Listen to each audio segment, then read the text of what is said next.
you? The awareness of such items such as sixth generation wars, which is about information wars. Misleading information can be very critical to the situations of the country from the military, political, economical side. Right. Like, for example, when we have a theoretical revolution for inequality and inequality of opportunity, and the division of income is just unfair as per capita income of GDP. The main lines in this revolution is to get such items for the youth as their demands. We can remember together, you know, moments of honor, the president honoring the youth from different universities. And I guess those were moments that made a difference, really, for the youth themselves, you know. It's as you were saying, the sense of ownership and belonging to the nation. And enhancing this sense of belonging to the country. They need to feel that their effort counts, and they need also to feel that they have a future in their nation, right? So Nahla had also a very interesting point that we were talking about earlier concerning the recycling project. Those are the ideas out of the box, ideas that Basem was talking about. You talked about the recycling project and also how to separate waste. Tell me more about your contribution to that, Nahla. Actually, it started by interviewing households and shopping malls and a sports club about their idea, if they are interested, as seeing the as perceiving if the idea of recycling is beneficial to them. And we found that they are motivated and they're ready to indulge in such activities. We started our graduation project directly about recycling and separating waste. And statistics showed us that it's going to give back a huge support to our economy, and it's going to change our country to the better. And since we felt here that we are welcomed in our country, and we have motivation when we saw the youth are welcomed and they're giving us opportunities, so we felt that we are better in our country than in other. How do professors help you out, get engaged with sources, maybe, or maybe later when the project, you know, is ready to be introduced to the market itself? What was the sense of support, and how about the financing such projects?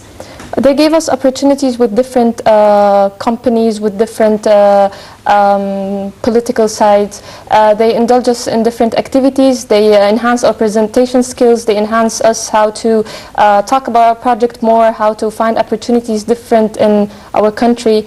They were very supportive, actually, through our experience. Yeah, she's talking about presentation skills, Dr. Mehana. So presentation skills. She's got Dr. Yasser Tawfiq is one of the great ones there, and Dr. Saeed Nagy. I think and Rasha? Dr. Rasha Nagar. I think you're absolutely right. Presentation skills, they learn that throughout the graduation projects, and it takes about 6 months to develop that. They do a lot of field surveys and field work, and basically they come up with ideas. Unfortunately, over the past 2-3 decades, we've got thousands of projects that are lying there on a shelf, and I think with the database that the President announced a few weeks ago, all these documents and research projects will be collected and basically in a central database under the supervision of the Parliament, and be directed to the government organizations as well as commercial companies. But throughout the graduation projects, and in addition to that, throughout the 4 years of the bachelor degree, we basically try to help them to learn more about presentation skills, learning new ways to manage, learning new ways to implement their ideas. And one of the subjects that already been implemented university-wise are the subjects of entrepreneurship and small business development, because we want to reduce reliance on government, we want to reduce reliance on subsidy. We want them to help themselves basically convert their ideas, be entrepreneurs, convert their ideas into projects that can basically create revenues for them and for their families. Right. Basem, how about preparing the youth for leadership positions? You know, you're the leadership for tomorrow. So, preparing the youth for leadership. What do you think of the project, and how can it help? And what sort of points do we need to work on in the youth future so that we can garner the fruit later? Efficient leadership and strong leaders for the country. Okay. We start with that the youth has got energy, Right. but the older people has got the right expertise. Right. So by trying to find a way to converting this expertise into the youngsters or the youth, people, as an order for them to further help in such positions, or try to replace such people in such positions. The older people, when they retire, after their retirement, they can offer them a small amount of money or periodical money as in order to give their entire expertise to the new generation in the same position, Right. as in order to give them their entire experience in such position for the yes. Right. So he's talking about both generations, you know, Nahla, working in parallel together, how the leaders of today should work on and help the leaders of tomorrow by preparing them, by providing them with the sense of advice and more. What do you think youth as leaders need in order to go on the right track? We need somehow to study outside the box.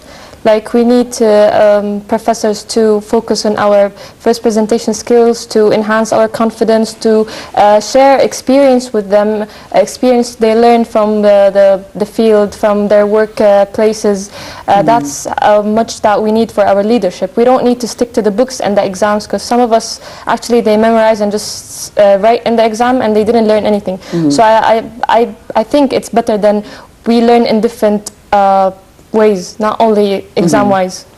What is leadership? If I ask you to define leadership, what is leadership in your opinion, Nahla? Teamwork. All Right. of us working as a team to share experience and to give a better results in the future. That's leadership to me, not one person. It's everyone. That's great. You know, pinpointing a very important item, Dr. Mehana, which is working as a team. Yes, we only succeed when we work as a team. Absolutely. We only succeed when we feel that each and every effort counts. So how do you prepare them for this sense of teamwork? Absolutely. It's part of the problem is actually a social culture where sometimes we prefer to work on our own. We've got our own mind, and part of the training basically to qualify them for that. Take a step back and try to look at the bigger picture. Rather be part of a team than being a leader with your own mind, because basically the modern world in the 21st century works on team. There is no stars, basically. So we need to basically look at that. In terms of qualifying the youth, it does take time to get to that sense, basically, because not even all your professors are on the same mindset. And Nahla was talking about a very important So training point. for trainers. Absolutely, training for trainers, and some of the universities are already doing that, because some of the professors are basically lacking the ability to deliver basically the message. Sometimes the scientific side is very good, but in actual implementation and breaching the gap between the different generations, as Basem said, it is very important. So I think a lot of development are underway to basically develop the style of teaching, the style of research, because we really backed, we got very backed by the over the past few years in terms of scientific research and the quality of education. So definitely as individual professors working on that, and definitely the government under the supervision of Mr. President, basically looking at a new development, mega development projects for the education. We're basically looking at the teacher, looking at the curriculum, and basically looking at the message that need to be given to students and to youth. What is it that we need from you today, and what is it that we qualify you for tomorrow? Right. Basem, how about the programs that you are engaged in? You know, cultural. There are cultural programs. There are other programs that would engage the youth in a sense of awareness to know more about the challenges that are facing the country. And which are the programs that you find quite appealing, not only for you but also for your colleagues? The programs that give mass communication awareness, or awareness of such points that may affect the general So mainly, I guess you want to say that those programs that are appealing are those more of mass communication programs, developing communication skills, knowing more about problems and how better engage, Nahla? Definitely. Programs like MUN, the British Parliament, they are programs that help you indulge in activities that it's similar in the outer world, but it's, you know, it's a bit fake. They indulge you in the debate stuff and the presentation skills. Debate is much important because you support a special topic or an idea and you debate for it with your colleague. So it helps you stick to your point and defend it, actually. That's such programs that we need. It gives us a sense of confidence, actually, in the outer world. Right. Well, how about girls' participation in those programs? Females, how are they find those programs appealing? Either are they really quite interested, and how about their sharing also in not only in youth development programs but leadership programs? Yeah. Well, girls are more interested actually than gentlemen in our university because they like the sense of leadership more than guys, as we saw. But it gives us a sense of confidence, and in our new political system we found that the lady has a part, so it's not like the other days, you know, the previous what we say era. Yeah. Yes. So we found that we have a part now, so we indulge in such activities so we can have a place in the field. Right. Yes. Which are the specialities where you find girls quite interested in, you know? Basem mentioned mass communication for